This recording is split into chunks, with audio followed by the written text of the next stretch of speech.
नमस्कार, आप देख रहे हैं न्यूज 18 राजस्थान। आपके साथ मैं हूं अभिषेक। चलिए फटाफट अंदाज में देखते हैं खबरें।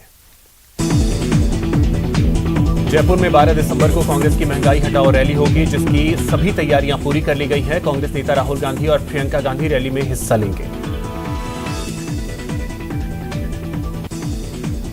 कांग्रेस की महंगाई हटाओ रैली को राहुल गांधी और प्रियंका गांधी वाड्रा संबोधित करेंगे। रैली में देश भर से कांग्रेसी कार्यकर्ता और अन्य प्रमुख नेता हिस्सा लेंगे।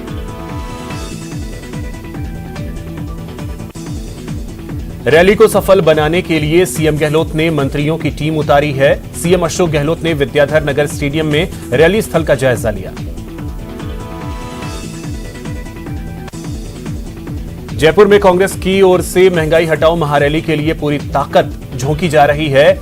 इस रैली को सफल बनाने के लिए प्रदेश के कांग्रेस प्रभारी अजय माकन भी जयपुर में कैंप कर रहे हैं।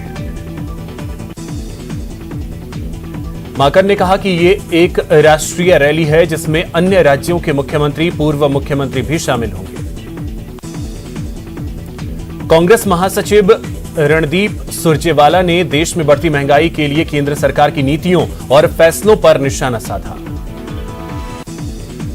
उन्होंने कहा कि मोदी सरकार का हर फैसला जनविरोधी है और विशेष रूप से नोटबंदी के फैसले के बाद आर्थिक गतिविधियां पटरी से उतर गई। सुरजेवाला ने कहा, 12 दिसंबर को राजस्थान महंगाई के खिलाफ महायुद्ध का साक्षी बनेगा और सत्ता के नशे में मदमस्त केंद्र सरकार के खिलाफ शंखनाद होगा। बीजेपी नेता और कोटा के पूर्व विधायक भवानी सिंह राजावत ने कांग्रेस की रैली पर निशाना साधा। राजावत ने कहा कि जिस महंगाई का कांग्रेस विरोध कर रही है, वो उसी कांग्रेस की देन है। कोटा में पंचायत चुनाव के पहले चरण की वोटिंग के लिए पोलिंग पार्टियां रवाना होने लगी हैं। पंचायत चुनाव के पहले फेज में 12 दिसंबर को इटावा और सुल्तानपुर में वोट डाले जाएंगे। तमिलनाडु के कुन्नूर में हेलीकॉप्टर क्रैश में शहीद हुए झुंझुनू के स्क्वाड्रन लीडर कुलदीप सिंह का आज उनके पैतृक गांव में अंतिम संस्कार किया गया। शहीद को अंतिम विदाई देने के लिए बड़ी संख्या में लोग पहुंचे। शहीद कुलदीप सिंह की पत्नी ने उन्हें मुखाग्नि दी। दिल्ली से पत्नी उनके पार्थिव शरीर के साथ थी। अंतिम संस्कार तक वे चुप सी रहीं। पति की तस्वीर को सीने से लगाए रखा, लेकिन जैसे ही मुखाग्नि दी, वो बिलख बिलख कर रोने लगी। इससे पहले शहीद कुलदीप सिंह का पार्थिव शरीर को उनके घर लाया गया, जहां उनकी मां ने उन्हें सैल्यूट किया। घर पर शहीद कुलदीप सिंह को श्रद्धांजलि दी गई। शहीद बेटे के अंतिम दर्शन के लिए जन सैलाब उमड़ पड़ा। कई किलोमीटर लंबा काफिला था। गांव में अंतिम दर्शन के लिए लोग अपनी छतों पर खड़े होकर जय हिंद के नारे लगा रहे थे। झुंझुनू हवाई पट्टी पर भी शहीद कुलदीप को श्रद्धांजलि दी गई। इस दौरान उनकी पत्नी और बहन ने उन्हें सैल्यूट कर नमन किया। सीएम अशोक गहलोत ने हेलीकॉप्टर क्रैश में शहीद हुए सीडीएस जनरल बिपिन रावत और अन्य सैन्य अधिकारियों को श्रद्धांजलि दी। जयपुर के अमर जवान ज्योति पर सीएम गहलोत के अलावा कई मंत्रियों ने भी शहीदों को श्रद्धासुमन अर्पित किए। सीएम गहलोत ने कहा कि इस दुर्घटना से सभी को आघात लगा है। सीएम ने कहा कि मुझे गर्व है कि मैं ऐसे प्रदेश का मुख्यमंत्री हूं जहां घर घर में देश के लिए त्याग और बलिदान की भावना है। सीडीएस जनरल बिपिन रावत और मधुलिका रावत की बेटियों कृतिका और तारिणी ने नम आंखों से अपने माता पिता की अस्थियों को नमन कर उत्तराखंड के हरिद्वार में गंगा में विसर्जित किया। देहरादून में आज आईएमए की पासिंग आउट परेड हुई। आईएमए के पासिंग आउट परेड में राष्ट्रपति रामनाथ कोविंद ने बतौर मुख्य अतिथि शिरकत की। प्रधानमंत्री नरेंद्र मोदी ने आज उत्तर प्रदेश के बलरामपुर में सरयू नहर राष्ट्रीय परियोजना का उद्घाटन किया। इस मौके पर यूपी के सीएम योगी आदित्यनाथ मौजूद रहे। पीएम मोदी ने संबोधन के दौरान कहा, राष्ट्र निर्माताओं और राष्ट्र रक्षकों की इस धरती से मैं आज देश के उन सभी वीर योद्धाओं को श्रद्धांजलि देता हूं जिनका 8 दिसंबर को हेलीकॉप्टर हादसे में निधन हो गया। दिल्ली के टीकरी बॉर्डर में स्थित किसानों के तंबुओं को हटाने का काम शुरू हो गया है। कानून वापसी की मांग मनवाकर आज किसान घर लौट रहे हैं। इस बीच किसानों ने पूरे देश में विजय दिवस मनाया। किसान आंदोलन की समाप्ति की घोषणा के बाद प्रदर्शनकारी वापस लौट रहे हैं। बीकेयू नेता राकेश टिकैत ने कहा कि वे फिलहाल वापस नहीं जा रहे हैं। राकेश टिकैत ने कहा कि बॉर्डर पूरी तरह खाली होने में 4 से 5 दिन का समय लगेगा। जयपुर में प्रवर्तन निदेशालय ने 400 करोड़ रुपए से अधिक की धोखाधड़ी के मामले में कोऑपरेटिव सोसाइटी पर कार्रवाई करते हुए 2 आरोपियों को गिरफ्तार किया। धौलपुर जिले की पुलिस और सदर थाना पुलिस ने संयुक्त कार्रवाई करते हुए अवैध हथियार के तस्कर को गिरफ्तार किया। भरतपुर के नदबई कस्बे में ट्रैफिक पुलिस ने ऑटो चालक के साथ मारपीट की, जिसका वीडियो वायरल हो रहा है। बीकानेर के गंगा शहर थाना क्षेत्र में 5 दिसंबर को कुरियर कंपनी में 8 लाख की लूट करने के आरोप में कंपनी में काम करने वाले 6 लोग गिरफ्तार किए गए।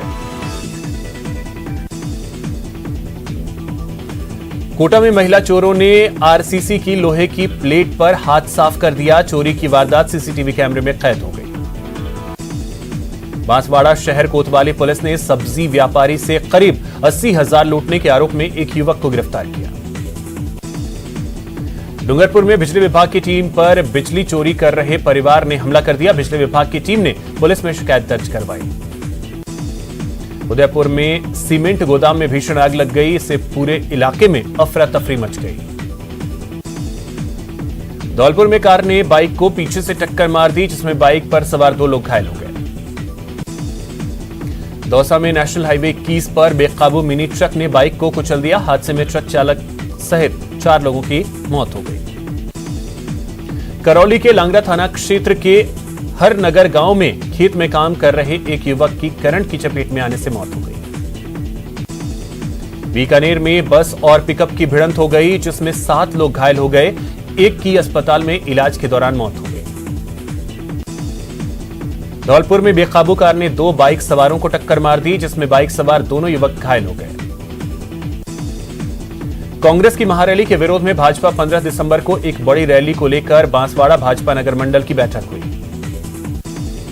टोंक में पैरा टीचर्स संयुक्त संघर्ष समिति ने नियमितीकरण की मांग को लेकर रैली निकाली और विधायक सचिन पायलट और शिक्षा मंत्री के खिलाफ नारेबाजी।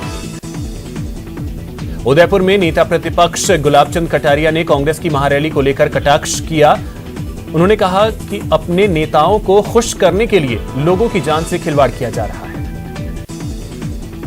डूंगरपुर विधानसभा से विधायक गणेश घोघरा के नेतृत्व में 50 बसों के जरिए करीब 2,500 कार्यकर्ता जयपुर में महारैली में शामिल होने के लिए निकले। बीकानेर में शिक्षा मंत्री डॉक्टर बीडी कल्ला ने राजकीय महारानी सुदर्शन कन्या महाविद्यालय में दुपहिया वाहन पार्किंग, ब्रिज पार्किंग के निर्माण एवं सौंदर्यीकरण कार्य का उद्घाटन किया। टोंक जिला मुख्यालय पर कृषि मंडी परिसर में प्रेस कॉन्फ्रेंस कर किसान नेता रामपाल जाट ने तीनों कृषि बिलों को वापस लेने पर केंद्र सरकार का धन्यवाद कहा, लेकिन एमएसपी को लेकर सवाल उठाए। राजसमंद जिला कलेक्टर ने नाथद्वारा में राज्य सरकार द्वारा संचालित इंदिरा रसोई योजना का औचक निरीक्षण किया। अंतर्राष्ट्रीय मानवाधिकार दिवस पर राजसमंद के दरीबा जिंक स्मेल्टर के प्रोजेक्ट ऑफिस के सभागार में मानवाधिकार दिवस मनाया गया। श्रीगंगानगर के जिला परिषद व पंचायत समिति के चुनाव के तहत पहले चरण का रविवार को मतदान होगा। मतदान केंद्रों पर पूरी तैयारियां कर ली गई हैं। करौली में पंचायत चुनाव के प्रथम चरण का मतदान 12 दिसंबर को होगा। 3 पंचायत समितियों में मतदान होगा। बांसवाड़ा से जयपुर में कांग्रेस की महंगाई के विरोध में रैली में 5200 कांग्रेसी कार्यकर्ता शामिल हुए। अलवर में जैन समाज द्वारा आयोजित 5 दिवसीय पंच कल्याणक महोत्सव के दूसरे दिन कैबिनेट मंत्री टीकाराम जूली ने शिरकत की। बांसवाड़ा में अंबेडकर चौराहे पर कोतवाली पुलिस के सहयोग से एमजी अस्पताल की टीम ने 200 लोगों के कोविड-19 की जांच की। बॉलीवुड की चर्चित कपल में से एक कटरीना कैफ और विकी कौशल शादी के बंधन में बंध चुके हैं। दोनों ने सवाई माधोपुर में शादी रचाई और अब दोनों की हल्दी के रस्म की तस्वीरें सामने आई हैं। देश में ओमिक्रॉन के संकट के बीच बांसवाड़ा एमजी अस्पताल में कोरोना टीकाकरण अभियान में लोगों ने बढ़ चढ़कर हिस्सा लिया और टीका लगवाया। जयपुर में राजस्थान ट्रैक साइकिलिंग चैंपियनशिप शनिवार से शुरू हुई। इस चैंपियनशिप में 15 जिलों के 200 से ज्यादा बच्चों ने हिस्सा लिया। सीकर में तलाक लेने वाले 8 जोड़े ने लोक अदालत में फिर से साथ आने का फैसला लिया। इन लोक अदालतों में ऐसे कई घरेलू मुकदमों का निस्तारण किया गया। और कांग्रेस की महारैली से जुड़ी एक बड़ी खबर